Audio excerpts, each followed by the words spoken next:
Pak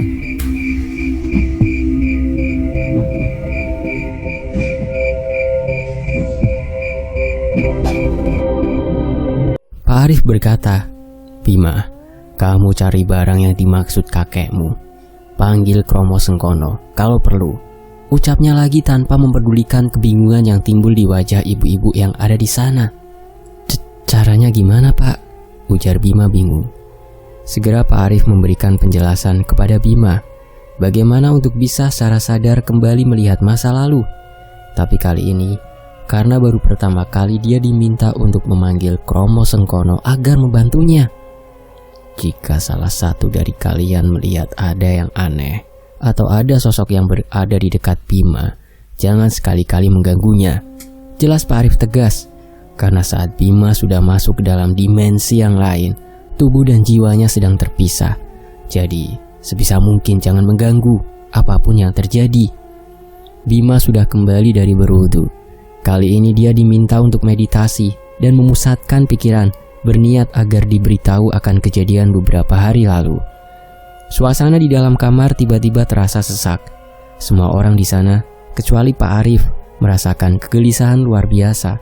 Sedang sosok Kromo Sengkono kini sudah hadir dan duduk persis di belakang Bima. 10 menit telah berlalu. Bima merasakan adanya tarikan-tarikan kecil di atas ubun-ubunnya. Dengan sekali sentakan, tiba-tiba saja dia sudah berpindah tempat. Terlihat Mbak Maya dan teman-temannya sedang berada di salah satu sanggar tari yang berada di kota di mana dia tengah melakukan studi turnya.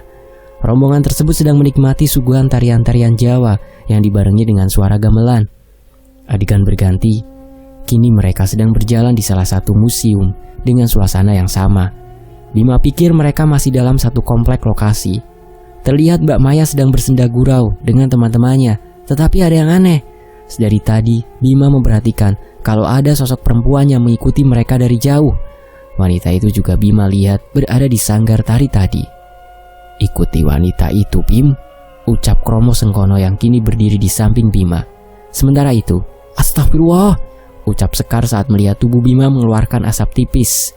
Dia panik melihat ke arah Pak Arif yang saat ini sedang mencoba mencari keberadaan Maya. Tapi sia-sia, dia harus menunggu Bima untuk segera mengetahui barang yang menjadi sumber penyebab ini semua. "Biarkan, memang seperti itu," ucap Pak Arif yang membuat bingung Pak D dan Bude. "Kenapa dengan Bima?" tanya Pak D yang saat ini berdiri di samping Sekar. "Aku melihat ada asap tipis yang muncul dari tubuh Bima," jawab Sekar.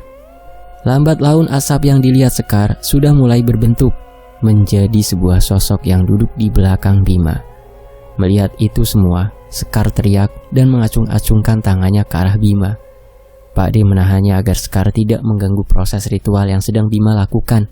"Mas, itu mas, tolongin Bima," ucapnya panik. "Tenangkan dirimu, Sekar.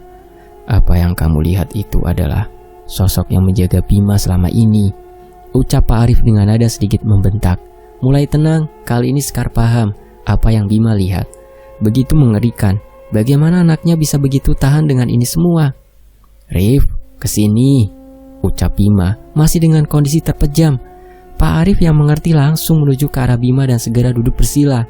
"Inggih, Mbah," ucapnya sambil menunduk. "Ajarno, bocah iki sampai bisa menolong orang," ucapnya. "Ngapunten, Mbah, apa saya sanggup?" ucap Pak Arif yang masih tertunduk. Melihat itu semua, mereka bingung bukan kepalang. Sosok Arif yang mereka kenal begitu tegas dan keras, kali ini malah mendapati bahwa Arif tertunduk di depan bocah berumur belasan tahun. "Kamu ndak mau?" ucap Bima yang saat ini mirip seorang kakek-kakek. "Purun, Bah, nggih purun," jawab Pak Arif. "Urusan anak ini biar sama Kromo Sengkono. Kamu ndak perlu khawatir. Jaga saja cucu perempuanku," lanjut Bima yang kembali menutup kelopak matanya. "Inje, Mbah." Segera Pak Arif berdiri dan duduk bersila di depan Maya. Dia berpesan, jika Banyu sudah kembali, segera masak air daun sirih hitam yang sudah ditumbuk dan dicampur dengan garam. Mereka semua mengangguk mengerti.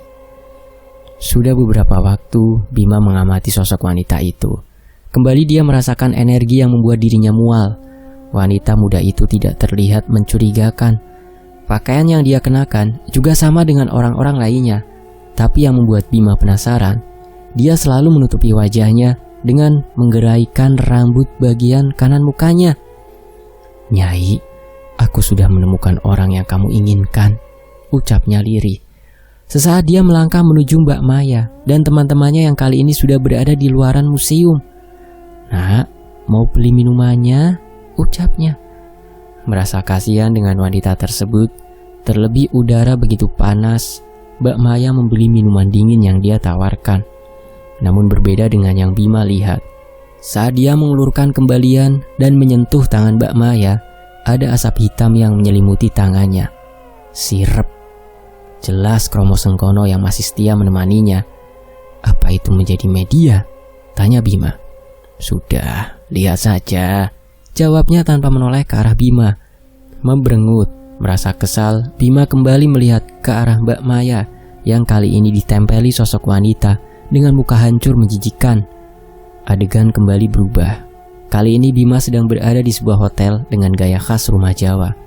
Dilihatnya wanita itu ternyata mengikuti Mbak Maya sampai ke tempat di mana dia singgah. "Badanku kok nggak enak gini ya, Fer?" kata Mbak Maya kepada salah satu temannya. "Kecapean, kamu tidur aja, istirahat. Nggak usah ikut acara gathering malam ini," ujar teman Mbak Maya sembari memberikan obat anti masuk angin yang dia bawa. Setuju, akhirnya Mbak Maya memutuskan untuk tidak mengikuti acara gathering. Badannya terasa begitu berat, kepalanya juga pusing, tidak kuat. Akhirnya dia mencoba untuk tidur. Tidak butuh waktu lama, Mbak Maya sudah terlelap karena efek obat yang dia minum. Jam sudah berganti. Teman-teman dari Mbak Maya mulai masuk ke dalam kamar. Salah satu yang bernama Vera segera menuju ke ranjang Mbak Maya. "Mai, bangun Mai," kata Vera sambil menggoyang-goyangkan tubuh Maya. Bima yang melihat itu geleng-geleng. "Kamu ndak lihat, Nak?" ucap Kromo Sengkono. Kali ini Bima mendapati ternyata Vera juga diikuti oleh sosok wanita dengan muka hancur sebelah. Bergerak perlahan, Maya membuka mata. "Kenapa, Ver?" tanya Maya. "Ini ada yang nitipin barang. Katanya kamu beli tadi dan belum sempat terbawa, malah bus kita keburu melaju. Makanya ibu penjualnya nututin ke sini. Takut ndak berkah katanya," jelasnya. "Ya udah, taruh di situ," ucap Maya sambil mengacungkan jarinya ke arah meja di mana dia meletakkan tasnya. "Sudah lihat?" Sekali lagi Kromo Sengkono menanyai Bima. "Sampun, Mbah," jawab Bima. "Wes, ayo pulang." Ketika mengucapkan itu, tubuh Bima tersentak, terengah, membuka mata. Dia mendapati orang-orang sedang melihatnya. Bapaknya sudah pulang. Saat ini tubuh Mbak Maya sedang dibaluri sesuatu yang Bima tidak tahu. Melihat Bima berdiri, Sekar berlari menuju anaknya dan memeluknya. Takut terjadi sesuatu dan dia sama sekali tidak bisa membantu. "Bagaimana, Bim?" ucap Pak Arif. Dengan masih terengah, Bima meminum air yang diberikan Pak Arif. Ajaib, kondisi tubuhnya perlahan terasa bugar. Sisir kayu," ucap Bima. Mengangguk, Pak Arif segera meminta Bima untuk beristirahat. Tapi Pak D dan yang lainnya ingin Bima menceritakan apa yang sebenarnya terjadi. Akhirnya, mereka semua kecuali Bude yang masih membalurkan air daun sirih hitam dan garam keluar ruangan menuju taman belakang rumah. Sesampainya di sana, setelah semua duduk tanpa diminta, Bapak menyodorkan rokok 1 bungkus kepada Bima. "Daripada kamu pindah ke kakak sebelah," ucapnya tersenyum. 3 orang dewasa dengan 1 remaja berkumpul siang itu. Bima menceritakan apa yang dia lihat. Beberapa kali, Pak D mencoba ingin menyela, tapi ditahan oleh Pak Arif. Bima bersyukur karena jauh lebih mudah bercerita dari awal hingga akhir tanpa adanya jeda.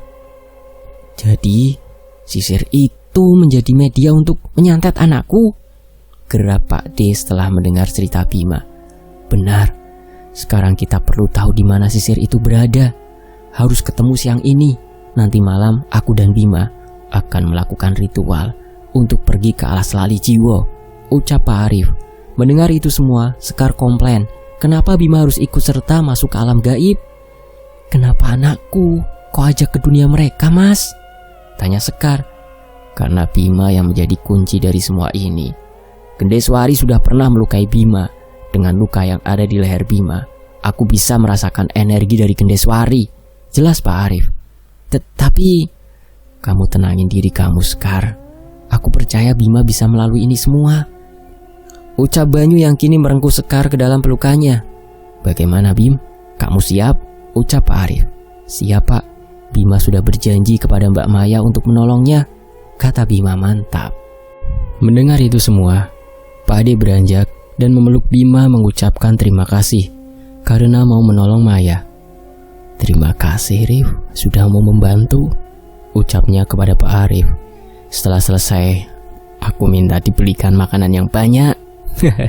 Jawabnya sambil tertawa. Mendengar itu mau tidak mau Pak Ade juga ikut tertawa. Apapun maumu akan kubelikan Rif, jawab Pak Ade yang sudah kembali duduk.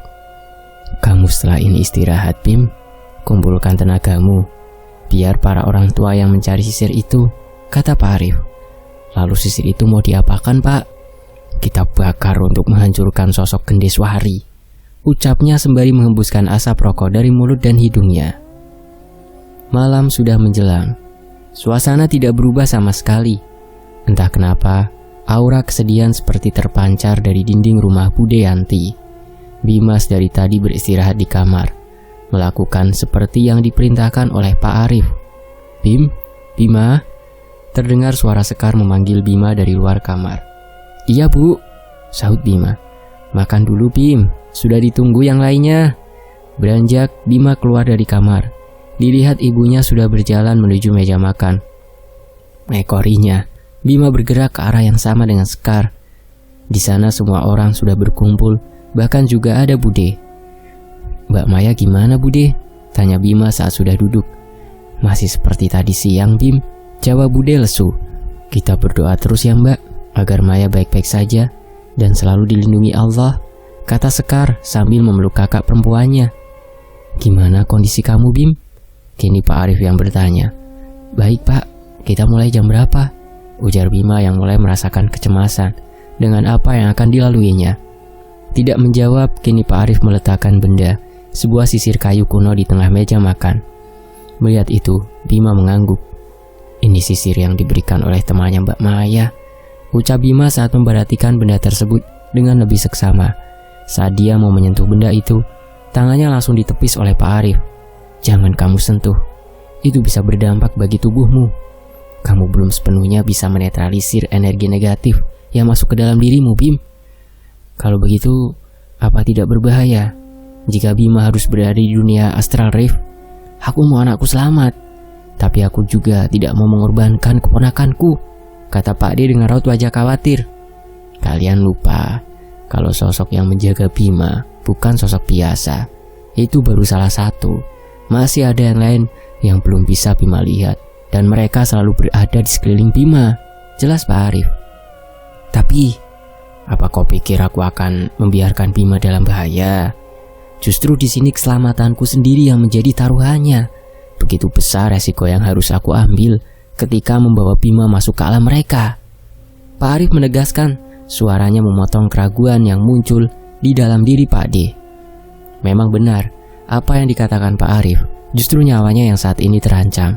Membawa Bima masuk ke dalam alas lali jiwa merupakan resiko yang sangat besar, di mana selain dia harus menemukan Maya, tapi juga harus menjaga Bima. Tapi Bima merupakan kunci dari semua ini. Dari awal, Bima juga sudah ditandai oleh sosok Gendeswari. Jiwa Bima bisa menjadikan dirinya jauh lebih kuat dibandingkan sebelumnya. Lalu bagaimana kita bisa menyelamatkan Mbak Maya Pak? Tanya Bima yang tidak terpengaruh dengan pertengkaran yang muncul. Ikutlah denganku, akan aku jelaskan semuanya, jawab Pak Arif sembari berdiri menuju taman belakang. Para orang tua heran dengan keputusan Arif. Seharusnya mereka berhak mendengar bagaimana proses penyelamatan Maya, tapi justru hanya Bima yang diberitahu dengan mengajaknya keluar menuju taman belakang. Dia hanya tidak mau kita khawatir dengan apa yang akan kita dengar, ucap Bude yang sedari tadi diam. Ia pun ikut beranjak menuju kamar Maya untuk mengecek kondisi anaknya saat ini. Duduk sini Bim, pintanya. Bima menurut dan duduk di depan Pak Arif. Bagaimana perasaanmu? Bima tidak tahu Pak, jawab Bima. Memang saat ini perasaannya campur aduk antara takut, khawatir, dan yang lainnya. sampai dia tidak bisa membedakan itu semua. Saat ini, kita tidak punya pilihan, Bim. Temukan jiwa Maya malam ini, kalau tidak dia tidak akan pernah kembali ke tubuhnya dan selamanya akan menjadi budak dari Kendeswari, ujar Pak Arif yang baru kali ini terlihat gusar. Aku tahu kamu masih muda. Tidak sepantasnya kamu menerima tanggung jawab yang begitu besar. Ingat apa yang kukatakan kalau kamu juga harus berperan dalam menjaga saudara-saudaramu. Lanjutnya, sedang Bima masih terdiam mencerna setiap kalimat yang terlontar dari bibir Pak Arif. Sejenak Bima menghela nafas panjang. Bagaimana juga, Mbak Maya harus bisa diselamatkan, Pak. Mungkin terdengar nekat, tapi Bima... Ucap Bima terhenti di kalimat terakhir. Wajar, dia takut dengan apa yang akan terjadi. Mentalnya sendiri belum sebesar dan sekuat Pak Arif. Kamu lupa kalau punya penjaga, Bim. Dan kamu lupa kalau kamu punya kemampuan sendiri di luar sosok yang menjagamu, kata Pak Arif dengan menghembuskan asap rokok dari mulutnya. Maksudnya, Pak? Tanya Bima kebingungan. Sosok penjagamu memang punya kemampuan yang luar biasa, tapi dirimu sendiri juga punya kemampuan yang dimana kalian bisa saling membantu satu sama lain. Saat ini kamu mungkin belum mengetahui kemampuan yang kamu miliki. Apa kamu pikir semua orang yang bisa melihat makhluk astral juga bisa melihat masa lalu? Jelasnya. Bima berpikir, dia kira selama ini ketika bisa melihat masa lalu dari satu sosok astral, itu karena memang mereka yang mengizinkan. Teringat dengan ucapan Willem, jika kamu memiliki kemampuan itu, pasti dengan mudah kamu bisa melakukannya. Lalu apa yang bisa Bima lakukan, Pak? Tanya Bima yang kali ini memandang Pak Arif dengan penuh perhatian. Tersenyum karena Bima yang mudah paham dengan penjelasannya, Pak Arif berujar kalau nanti dia akan paham saat sudah berada di alas lali jiwa. Nanti kamu akan melihat sendiri kemampuan yang kamu miliki, ujarnya. Obrolan berlanjut. Pak Arif memberitahukan bagaimana cara mereka nanti bisa pergi ke alas lali jiwa dengan penuh keyakinan dan kemantapan. Kali ini Bima benar-benar siap dengan segala resiko yang harus dia tempuh. Ingat, jangan pernah percaya dengan apapun dan siapapun di sana. Ikuti insting dan kata hatimu. Pak Arif memberikan nasihat itu berulang kali. Bagaimana dengan sisirnya, Pak? Tanya Bima saat sudah paham dengan apa yang harus dia lakukan. Kita hancurkan saat sudah menemukan Maya. Jika sekarang kita bakar, bisa saja jiwa Maya dibawa oleh sosok lainnya, jawabnya. Merasa sudah cukup, akhirnya mereka berdua kembali menuju meja makan. Tampak mereka semua masih menunggu Bima dan Pak Arif. Makanan masih belum tersentuh. Kegelisahan tertera jelas dari wajah mereka. Sudahlah, suasana sudah cukup buruk. Tanpa kalian harus menampilkan raut wajah yang menyebalkan. Maya masih hidup dan masih bisa diselamatkan. Tapi dari raut wajah kalian menunjukkan seperti rumah ini sedang berkabung, ujar Pak Arif lantang. Biar. Bagai tersambar petir, semua orang dewasa yang ada di sana tersadar dengan apa yang mereka lakukan sedari siang. Benar apa yang dikatakan oleh Arif. Maya masih bisa diselamatkan. Mereka semestinya semangat dan terus berdoa dan bersiap-siap jika Arif membutuhkan bantuan mereka. Segera setelah itu mereka menyantap hidangan yang sudah tersaji. Sementara itu, sudah waktunya bagi Bima dan Pak Arif melakukan ritual untuk pergi ke alas lali jiwa. Jam sudah menunjukkan pukul 23.30 malam. Mbak Maya sudah dipindahkan ke ruang keluarga. Bima dan Pak Arif sudah bersiap. Pak Arif kali ini memakai pakaian baju lurik dan kain jarik yang diikatkan di bagian pinggangnya. Sedang dia juga memakai celana hitam sebatas dengkul. Tidak lupa kain bermotif batik juga menghiasi kepalanya yang mulai beruban. Melihat itu semua, Bima teringat dengan film-film kolosal yang dulu pernah dia lihat. Sedangkan Bima menggunakan pakaian biasa, celana jeans dan jumper warna hitam. Tidak ada yang meminta Bima untuk mengikuti apa yang Pak Arif kenakan. Bahkan mereka yang ada di ruangan itu terlihat heran sekaligus terkesan dengan tampilan Pak Arif. Kamu kelihatan jauh lebih muda, Arif, ucap Banyu yang melongok melihat Arif. Sekilas Pak Arif memandang bapak. Tampak dari raut mukanya, dia sedang mencemooh bapak. Memang aku jauh lebih muda darimu. Hanya itu yang diucapkannya. Aku akan memberikan kalian pesan. Setelah ini, aku dan Bima akan pergi secara astral menuju alas lali jiwa, yang berarti tubuh kami saat itu akan kosong. Aku akan menaburi air sirih dan garam yang tadi dibuat di sekeliling kami, agar tidak ada sosok yang mengganggu, jelasnya. Lalu apa yang harus kami lakukan, Rif? Tanya Pak D. Kalian berzikirlah, doakan kami, selalu diberikan kekuatan. Dan satu lagi, jika kami belum membuka mata, dan salah satu dari kami atau keduanya mendapatkan luka dalam bentuk apapun, tolong jangan mengganggu. Apa kalian paham? Tegas Pak Arif. Mengangguk. Mereka semua paham dengan penjelasan Pak Arif. Kali ini dia sedang menaburkan campuran sirih hitam dan garam di lantai, membentuk lingkaran. Bim, kita lakukan sekarang.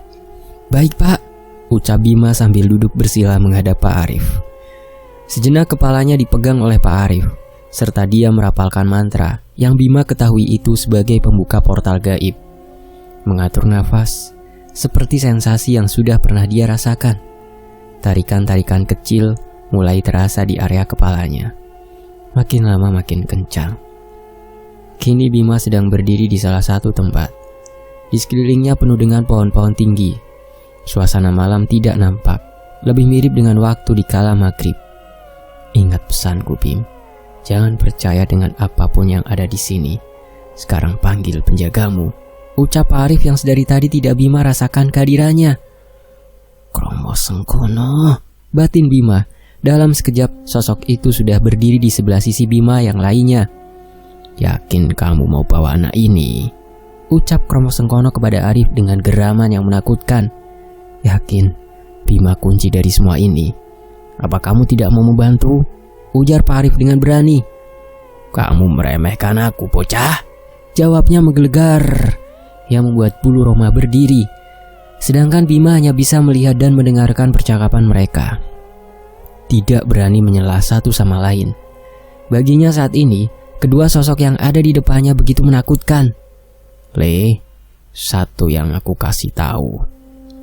Jangan sampai kamu lepas atau menjauh dari begundal cuek ini. Aku menjaga dirimu, tapi ini hutan demit. Kamu belum tentu menyangka apa yang akan kamu temui. Ucapnya jelas dengan tegas. Mengangguk Bima mengerti dengan apa yang harus dilakukannya. Sekarang kamu rasakan energi dari Gendeswari, ucap Pak Arif sambil memberikan sisir tua dari tangannya. Tapi Pak Arif bilang Bima tidak boleh menyentuh benda itu. Tanya Bima ragu. Apa kamu membawa jasadmu saat ini, Bima? Walau nanti jika ada pertarungan akan mempengaruhi jasad kita, tapi berbeda ketika kita sudah di sini, ucap Pak Arif yang masih menyodorkan sisir itu. Menerima, sesaat Bima merasakan ada sensasi yang mengalir dari sisir itu. Luka yang ada di area lehernya pun merespon dengan rasa panas menyengat. Bima mendapatkan visual sosok Gendeswari saat ini tengah memeluk Mbak Maya. Ia berada di salah satu bangunan mirip dengan pendopo. Sudah melihat di mana mereka? Tanya Pak Arif. Di salah satu pendopo, Pak. Mirip dengan apa yang aku lihat saat mencari keberadaan sisir itu. Pendopo untuk menari, tari-tarian Jawa, ujar Bima. Sekarang ikuti instingmu. Tunjukkan kepada kami di mana Gendeswari berada. Bima dengan mantap melangkah ke depan. Berasa ada yang aneh, dia menengok. Pak Arif dan Kromo Sengkono tidak bergerak sama sekali. Kenapa? Ucap Bima bingung dengan kediaman mereka. Saling pandang mereka berdua tertawa. Kamu mau jalan kaki, Bim? Ucap Pak Arif mencemooh. Sini. Kembali Bima menuju arah mereka. Aku lupa memberitahumu, Bim. Di sini berbeda dengan dunia manusia yang kamu lihat bisa saja seperti dunia fantasi. Jangan mudah kaget. Sekarang pegang tangan Kromo Sengkono, pinta Pak Arif. Ragu karena baru kali ini dia diminta untuk menyentuh bagian tubuh sosok penjaganya. Alah, kesuwen! Geram Kromo Sengkono tidak sabar. Bukan memegang tangan Bima, justru kali ini dia malah mencengkeram kepala Bima. Ukuran tangannya pas sekali dengan batok kepala Bima. Slap! Bima merasakan dirinya ditarik kembali. Nafasnya terasa sesak. Seperti semua badannya dijejalkan di tempat yang teramat sempit. Mengerjap, kali ini dia sudah berpindah tempat. Sepertinya mereka sudah masuk jauh ke dalam hutan. Apa itu tadi? Engah Bima masih mengatur nafasnya. Di dunia kita, orang-orang mengatakan kalau ini teleportasi. Jelas Pak Arif. Dilihatnya Kromo Sengkono kali ini sedang mengedarkan pandangannya. Ono sing teko, ujarnya. Benar saja, warna langit berubah dalam sekejap. Terlihat semburat merah kuning yang meluncur begitu cepat. Diar! Beberapa pohon di depan mereka terbakar di beberapa bagian. Bima kaget. Badannya gemetar ketakutan. "Metuo, opo pengenmu?" geram Kromo Sengkono. Di depan mereka jatuh sebuah bola api yang cukup besar. Dalam ketergesaan mundur, Bima tersungkur tepat di bawah Kromo Sengkono. Kini bola api itu menyerupai sesosok anak kecil, menggunakan kain hitam yang dibalut kain jarik, bertelanjang dada. Di kepalanya terlihat sumping berwarna emas. Api berkobar mengelilingi tubuh anak itu. "Aku penasaran. Ada manusia yang berani memasuki alas ini?" ujarnya menyeringai. "Urusanmu apa? Sudah sana pergi," kata Kromo Sengkono sambil mengusir bocah itu. Tunggu. Penunggu alas ini tahu bau dari bocah itu. Sialnya kalau kamu kehilangan anak itu, bisa membuat ramai tempat ini. "Apa maksudmu?" tanya Pak Arif. Sedang Bima saat ini hanya berdiri mematung melihat mereka. Di hatinya tidak lepas dengan zikir menyebut asma Allah. Tertawa sosok tersebut pergi meninggalkan mereka. "Banaspati," ucap Pak Arif. "Apa itu, Pak?" tanya Bima. "Sosok yang berbahaya, Bim. Aura penghancurnya begitu kuat. Seringkali digunakan untuk menyantet orang," jelas Pak Arif. "Setelah ini, kita kemungkinan akan bertemu dengan Gedeswari. Semoga tidak ada sosok lain yang mengikuti." Sementara itu, di rumah Bude, mereka semua yang melihat Bima dan Arif begitu khawatir dengan kondisi keduanya. Bulir-bulir keringat terlihat jelas di dahi mereka. "Apa kita sama sekali tidak bisa melakukan sesuatu?" ucap Sekar. "Aku pun merasa tidak berguna menjadi orang tua. Tapi semua sudah memiliki tugas masing-masing. Kita harus berdoa untuk yang terbaik," ujar Banyu terdengar nada getir di setiap ucapannya.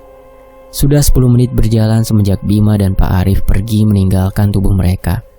Tidak ada pula hal lain yang bisa mereka lakukan selain berdoa. Pak Ade duduk di salah satu sofa. Batinnya tidak lepas dari zikir.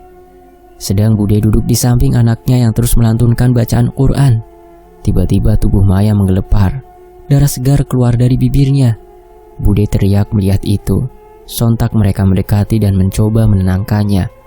Sekar yang melihat itu langsung mengusap darah yang mulai menetes di bantal yang dipakai untuk mengganjal kepala Maya. Udara di sekitar ruangan itu kini terasa mencekam.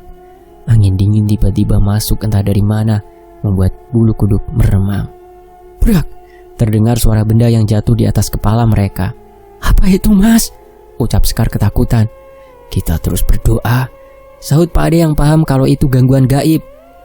Selama ini dia hanya mendengar cerita-cerita bagaimana kejadian gaib bisa saja merenggut nyawa seseorang. Tapi kali ini dia benar-benar merasakan sendiri betapa ngerinya jika sudah berhubungan dengan mereka. Sekar berteriak kencang dan menghambur ke dalam pelukan suaminya saat melihat sekelebat kain putih menyeberangi ruangan. Bau amis kini menusuk hidung mereka. Terdengar suara tawa lirih mendirikan bulu roma. Apa itu, Mas?" ucapnya. "Sosok yang akan mengganggu kita," sahut Pak De yang berani. Tidak mungkin lagi baginya untuk merasa takut. Dia sudah merasa gagal menjadi orang tua. Teman dan keponakannya sedang berjuang menyelamatkan anaknya. Maka dengan penuh tekad dia juga akan menjaga yang ada di sini. "Aku rawedi karo kowe, metuwo," tantang Pak De. Tiba-tiba lampu berkedip, suasana begitu mencekam. Ingat dengan apa yang dipesankan oleh Arif tadi siang. Dia mulai membaca doa yang diberikan kepadanya. Panas. Terdengar suara wanita yang cukup kencang dari arah dapur. Bau amis mulai menghilang. Mereka berempat kembali duduk di sofa, sedang Bude masih setia di samping Mbak Maya. Di sisi lain, Bim, sekali lagi rasakan dengan sungguh-sungguh. Mintalah untuk ditunjukkan kemana kita harus pergi, ucap Pak Arif. Terdiam kali ini Bima menutup matanya. Dia melakukan instruksi yang diminta oleh Pak Arif. Tangannya dengan kuat menggenggam batang sisir kayu itu. Bocah ini istimewa, ucap lirih Pak Arif. Bedo karo kowe yo, timbal Kromo Sengkono yang mendengar ucapannya. Menyeringai, Arif kembali fokus melihat Bima. Pendar keunguan mulai terlihat di atas kepalanya. Ayo, ajak Pak Arif. Segera Kromo Sengkono memegangi pundak Bima. Sekali lagi Bima merasakan sensasi yang tidak mengenakan. Badannya terasa terhimpit sesuatu yang keras. Nafasnya begitu sesak. Ini bukan Bim tempatnya, ucap Pak Arif saat mereka sudah mendarat di suatu tempat yang penuh dengan suara gamelan. Iya Pak, ini bangunan yang Bima lihat. Ada satu hal yang ingin Bima tanyakan dari tadi Pak, lanjut Bima saat melihat pintu masuk bangunan dengan bentuk kayu yang sudah lapuk. Tanaman rambat memenuhi dinding-dindingnya. Terkait apa Bim? Ujar Pak Arif penasaran. Kenapa Mbah Kromo Sengkono tidak bisa langsung menuju ke sini? Bukannya dia juga penghuni tempat ini? Tanya Bima. Mergo aturan, semua ada batasannya. Tidak semua bisa diterabas seenak udelmu, jawab Kromo Sengkono sebelum Pak Arif membuka mulut. Dan sekarang Mbah melanggar batas itu, lanjut Bima. Tugasku njogo awakmu, menjaga dirimu. Batasan itu aku langgar, tapi aku tidak bisa melanggar janji yang sudah diucapkan dengan kakekmu, ujarnya dengan suara geraman. Mengangguk Bima sedikit mengerti tentang aturan yang aneh ini. Lebih baik kita masuk, ajak Pak Arif. Keraguan kembali menggayuti Bima. Takut apa yang akan terjadi kali ini? Dipimpin oleh Pak Arif, mereka melangkah. Sejengkal lagi mereka sampai tepat di depan pintu kayu lapuk itu. Suara gamelan yang tadi terdengar menghilang. Tiba-tiba saja Bima ditarik mundur oleh penjaganya. Begitu pula dengan Pak Arif yang mundur beberapa langkah. Dia tahu keberadaan kita, ucapnya. Pintu itu tiba-tiba terbakar hebat. Bima masih belum bisa seperti mereka yang dapat merasakan sesuatu yang buruk. Menghela nafas, dia merasa hanya menjadi beban. Kamu hanya belum tahu kemampuanmu Bim, ucap Pak Arif, membaca apa yang Bima pikirkan. Bagaimana caranya untuk tahu kemampuan yang kita miliki? Tanya Bima. Kamu tidak ngajari cucuku, goblok. Memang goblok kamu Rip, nekat kamu, bentak Kromo Sengkono kepada Pak Arif. Sedangkan Pak Arif tidak terpengaruh dan meminta Bima untuk mendekat ke arahnya. Coba ulurkan telapak tanganmu, hadapkan ke atas. Sekarang bayangkan dirimu sedang memegangi sebuah senjata. Pak Arif memberikan instruksi. Bima kembali memejamkan mata, membayangkan sebuah mata tombak yang pernah dia lihat di salah satu tempat yang tidak diingatnya. Kromo Sengkono menyeringai. Cempoko kuning, ujarnya. Pak Arif yang mendengar itu terkaget. Cempoko kuning merupakan sebuah senjata yang melegenda di mana pernah digunakan untuk membunuh salah seorang raja pada zaman dahulu kala. Apa maksudmu? Ujar Pak Arif heran. Keturunan buangan, sudah bangun dari tidurnya? Ucap Kromo Sengkono tertawa gembira. Sedang Pak Arif yang mendengar itu langsung merasakan merinding di sekujur tubuhnya. Suara gemuruh terdengar dari berbagai sisi. Tawa yang muncul dari mulut Kromo Sengkono tiba-tiba lenyap. Bima merasakan nafasnya tercekat. Sedang Pak Arif terkesiap dan memasang kuda-kuda. Ada apa? Ucap Bima yang mencoba menormalkan nafasnya. Mereka mengetahui keberadaan kita, penghuni alas Lali Ciwo, ujar Pak Arif. Benar saja, satu sosok bertubuh aneh. Lehernya begitu panjang menyerupai ular. Kepalanya botak, matanya juling. Kaki tangannya begitu pendek. Tiba-tiba muncul lagi sosok pocong tinggi besar dengan kain kafannya yang sudah terbuka sampai tangannya. Kulitnya begitu busuk.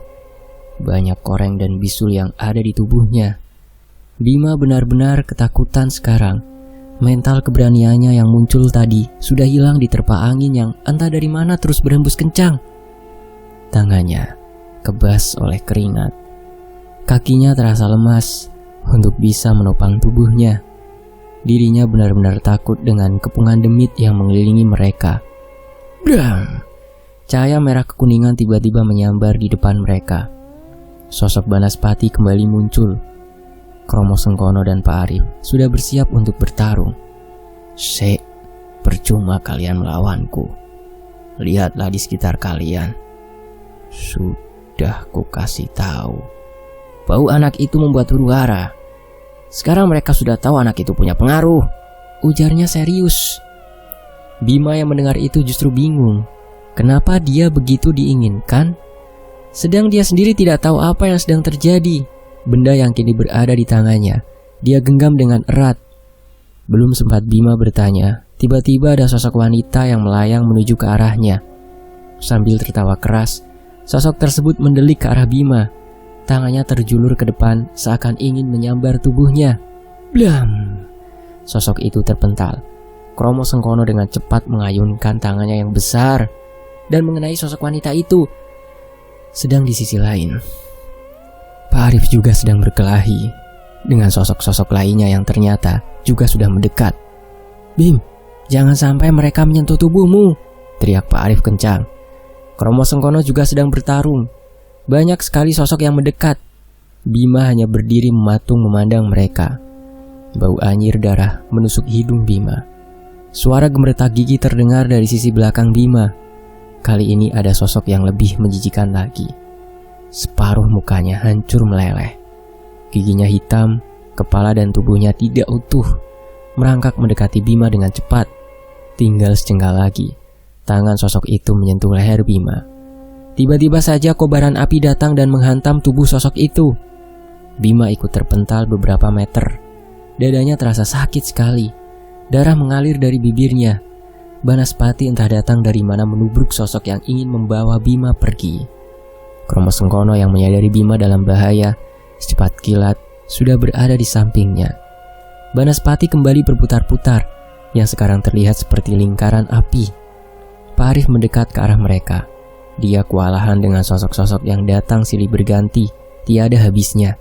Dia terluka di beberapa bagian. Kamu tidak apa-apa, Bim? Ucapnya sambil mendekat ke arah Bima. Menggeleng Bima memberikan gestur kalau dia tidak apa-apa. Meski dadanya begitu sesak dan panas. Ini semua di luar prediksi Pak Arif. Dia tidak menyangka kalau ternyata energi Bima sangat diinginkan oleh mereka. Sengkono, kita harus pergi dari sini, ucap Arif panik yang melihat demit alas lali jiwa bertambah banyak. Suara gamelan mulai terdengar kembali, menambah keriuhan tempat tersebut. Gendeswari, Gendeswari, geram Kromo Sengkono mengerikan. Bima sudah berdiri, ketakutan masih mendayu-dayu dalam dirinya. Kuhalangi sebentar, pergilah dari tempat ini, ucap Banaspati. Kromo Sengkono terheran. Selama dia mengenal sosok Banaspati, tidak pernah sekalipun dia mau membantu tanpa ada hasil yang dia dapat. Ada kewaspadaan yang muncul. Sedang Pak Arif kini sudah kembali bertarung mencoba menghalau demit-demit yang mulai mendekat ke arah mereka. Cepat goblok, geram Banaspati yang mulai berputar-putar lagi menyerupai bola api yang menakutkan. Keraguan Kromo Sengkono hilang. Dengan cepat dia menyambar tangan Bima dan Pak Arif. Sensasi terhimpit benda padat yang keras kembali Bima rasakan. Nafasnya begitu sesak. Kepalanya berputar-putar. Sementara itu udara segar kembali menerpa wajah Bima. Matanya terpejam. Nafasnya masih memburu. Bima muntah. Tidak tahan dengan kepalanya yang berputar hebat. Pak Arif yang melihat itu segera datang dan menyentuh punggung Bima. Perlahan aliran energi yang diberikan oleh Pak Arif membuat kondisinya kembali bugar. Apa itu tadi, Pak? Tanya Bima saat sudah duduk. Kentara sekali dari wajahnya, mimik ketakutan masih tergambar dengan jelas. Ini semua di luar prediksiku, Bim. Saat ini alas lali jiwa benar-benar berbahaya untukmu. Lebih baik kita pulang saat ini, ucapnya. Lalu bagaimana dengan Mbak Maya, Pak? Bukannya dia harus diselamatkan malam ini juga? Bima berkata panik. Pak Arif hanya terdiam, tidak menjawab pertanyaan dari Bima. Dia merasa bersalah. Dia terlalu nekat membawa Bima masuk ke alas lali jiwa. Bima yang tidak mendapat jawaban dari Pak Arif kini mengedarkan pandangannya mencari sosok penjaganya. Dilihat tempatnya saat ini tidak asing. Segera dia berdiri dan berjalan menuju gubuk yang familiar. Ya, gubuk tempat si kakek itu tinggal. Bim, kamu mau kemana? Ucap Pak Arif yang juga sudah berdiri. Bima tahu tempat ini, Pak. Ini rumah kakek, jawab Bima yang terus melangkah. Kromo Sengkono yang sedari tadi diam juga mengikuti arah Bima melangkah. Ketiganya berjalan beriringan menuju gubuk tersebut. Assalamualaikum, Mbah, ucap Bima saat sudah sampai di depan gubuk tersebut. Tidak ada jawaban sama sekali. Gubuk tersebut terlihat sepi. "Waalaikumsalam," terdengar suara kakek penghuni gubuk dari arah belakang mereka. Melihat itu sontak Kromo Sengkono langsung bersimpu di depan kakek. Sedang Bima dan Pak Arif yang melihatnya terheran. "Babak belur toh we," ucapnya pada Kromo Sengkono sambil terkekeh. "Wes gini, semuanya duduk di sini," lanjut kakek sambil berjalan menuju amben yang ada di depan gubuk miliknya. "Dilit, tunggu sebentar," katanya saat berjalan masuk ke arah gubuk. Beberapa saat mereka bertiga diam. "Mbah Kromo Sengkono, panjenengan tahu ini di mana?" tanya Bima. "Bukan hakku untuk bicara, biar kakek yang menjelaskan," jawabnya. Jika dilihat dari dekat, memang Kromo Sengkono banyak memiliki luka di badannya. Beberapa cairan hitam yang Bima pikir itu adalah darah mengalir di beberapa bagian. "Wes, nyoh, ini Simbah cuma punya air bening, diminum dulu," ucapnya saat sudah kembali dari dalam. Kromo Sengkono awalnya sungkan dengan itu semua. Ada ketakutan yang menyelimuti wajahnya. Berbeda dengan Bima yang pernah merasakan air dari kendi tersebut. Dia langsung mengambil dan meminumnya. Sedang Pak Arif yang melihat itu bertanya-tanya, siapa sebenarnya sosok laki-laki yang ada di depannya saat ini? "Ora gelem ngombe kowe, Rip," ucap kakek tersebut. Tersentak Pak Arif menyadari sosok yang ada di depannya.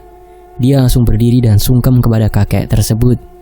"Ngapunten, Arif, boten ngertos kalau ini Simbah," ujarnya. "Wes rapopo, berdiri sekarang," ucap kakek tersebut sambil menyuruh Pak Arif berdiri. "Ini semua pelajaran untuk kalian semua," ujarnya setelah diam beberapa saat. Sementara itu, Bima, ratap Sekar yang melihat anaknya mengeluarkan darah dari bibirnya. Banyu tidak kalah panik. Sedari tadi dia menahan Sekar yang mencoba untuk membangunkan Bima. Kondisi Arif juga tidak lebih baik. Beberapa kali dia mengeluarkan darah dari hidung dan mulutnya.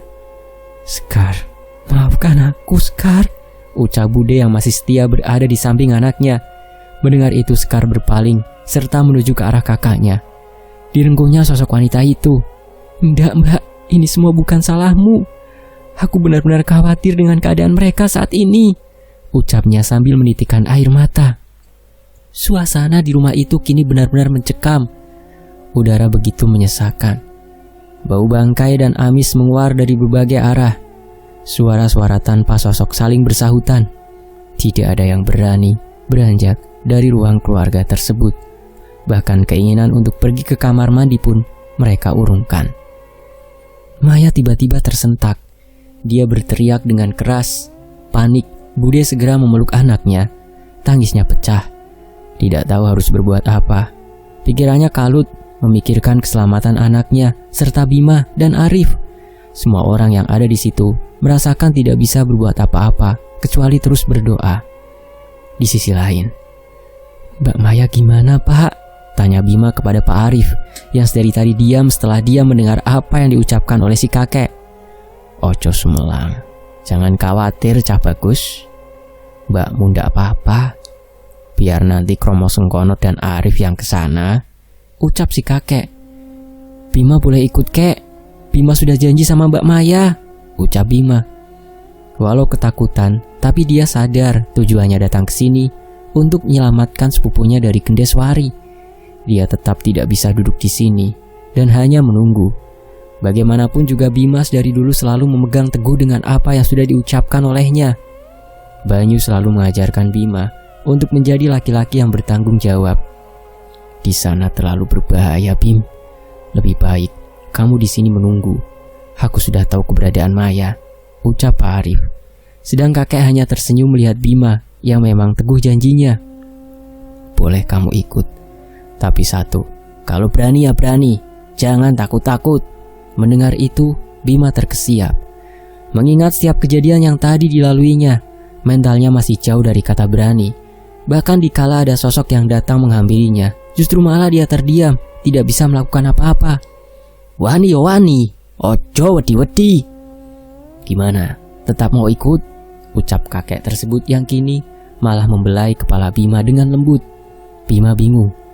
Bagaimana nantinya jika dia malah menjadi beban bagi mereka? Tapi dia juga sudah berjanji untuk menyelamatkan Mbak Maya. Bima siap, janji tetap janji, ujar Bima mantap.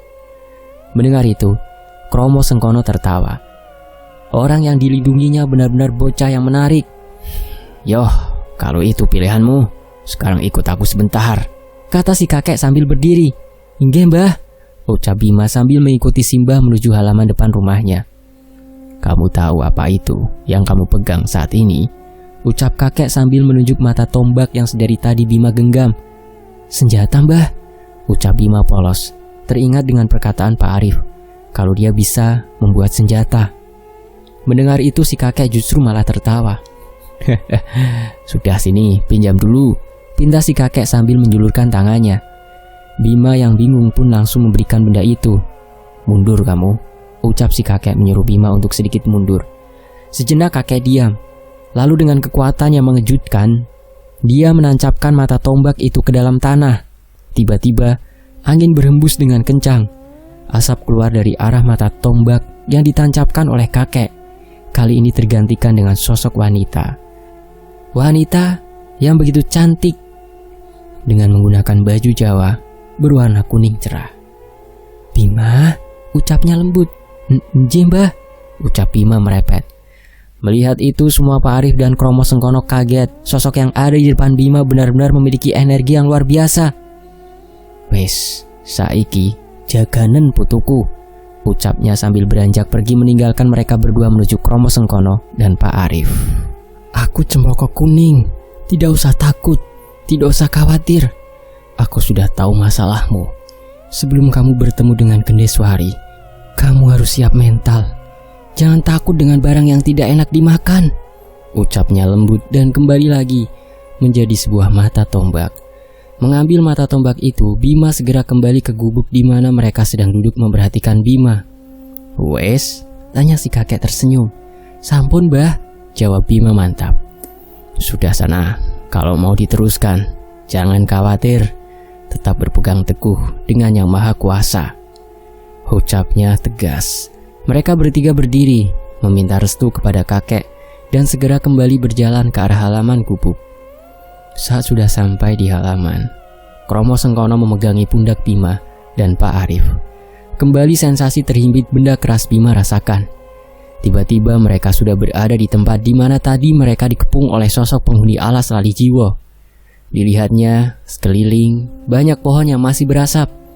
Panas pati ngamuk, ujar Kromo Sengkono singkat. Api yang berkobar di daun pintu juga sudah padam. Mengucap basmalah, Pak Arif memimpin mereka untuk melangkah masuk ke dalam. Benar, bangunan yang di dalamnya mirip sekali dengan apa yang Bima lihat. Sebuah pendopo yang besar dengan banyak gamelan di dalamnya. Tapi tempat itu begitu sepi. Tidak ada tanda-tanda keberadaan Mbak Maya dan Gendesari. Hanya ada satu kursi rotan kayu yang berada tepat di tengah pendopo. Di mana Mbak Maya, Pak?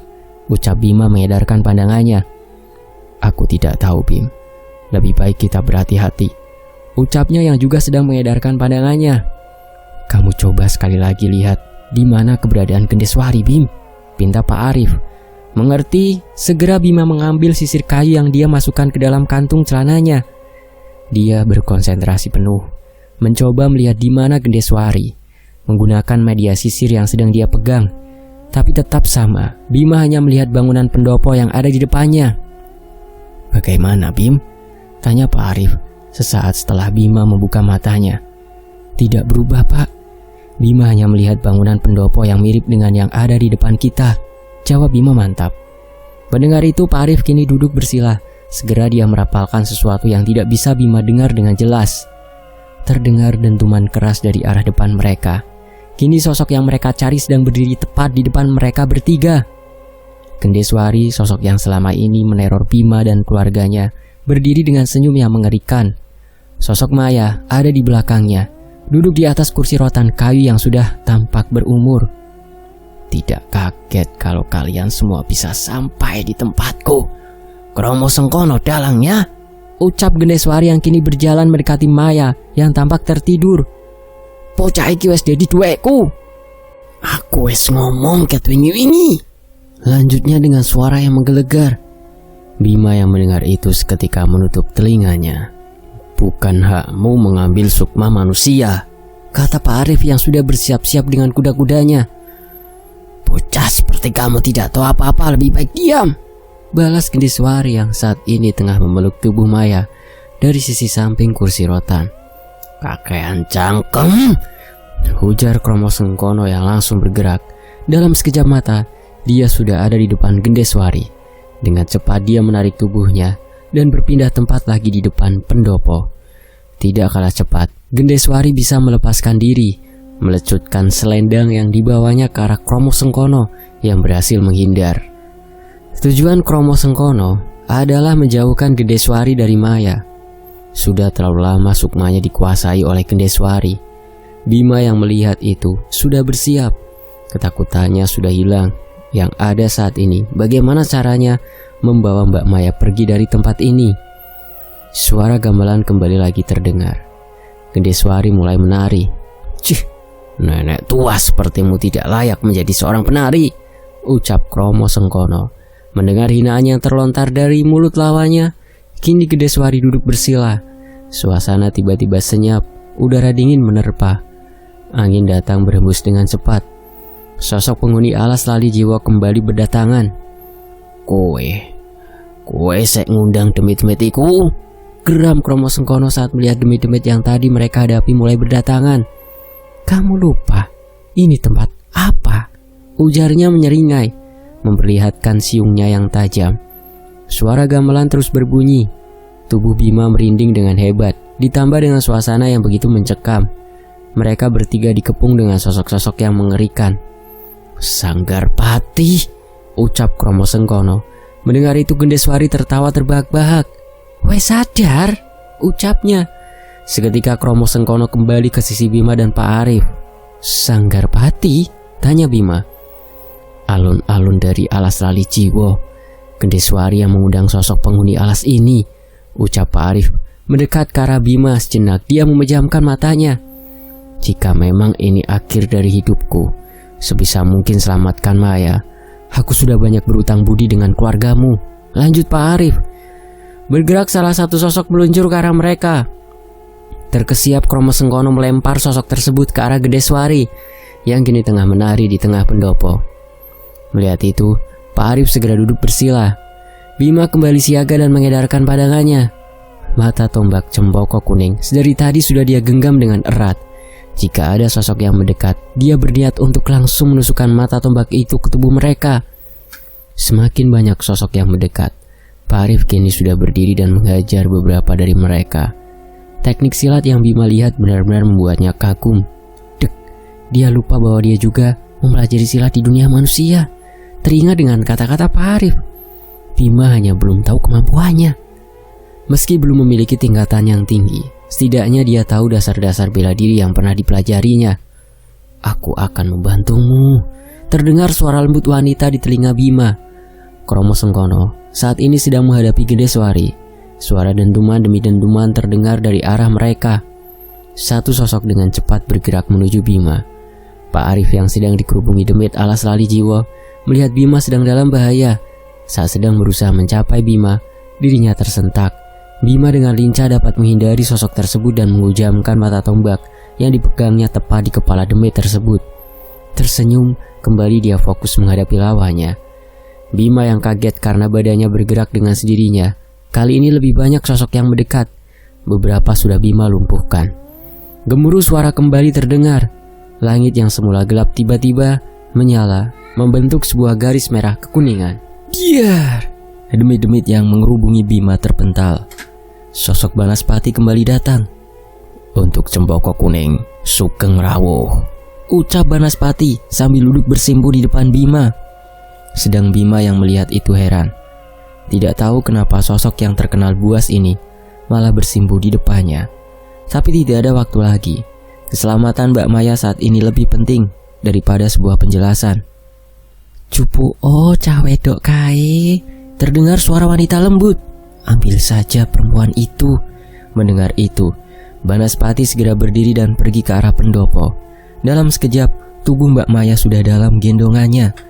Melihat mangsanya diambil, Gendeswari murka. Dia menyabetkan selendangnya membabi buta.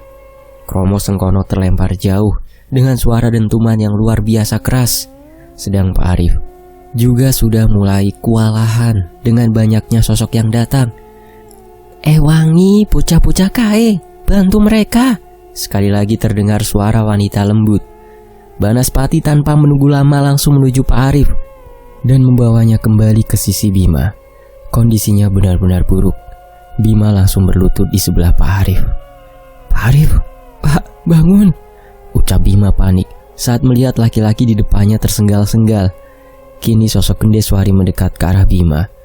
Tatapannya begitu tajam. Terlihat Kromo Sengkono juga sudah kesusahan untuk berdiri, sedang Banaspati masih sibuk menghalau penghuni alas lali Jiwo. Kamu bocah gantinya gadis itu, ucapnya lirih, namun terdengar jelas dan mengerikan di telinga Bima. Sesaat Bima tidak bergerak, namun entah dorongan dari mana tiba-tiba dia berdiri dan dengan cepat menarik rambut Gendeswari menuju tengah lapangan di depan pendopo. Gendeswari, ucapnya lirih. Kaget dengan apa yang dia dengar, Gendeswari hanya bisa terdiam.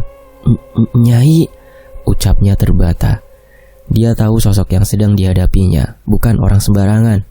Cempoko Kuning, sosok yang bahkan ditakuti setengah dari penghuni alas lali Jiwo.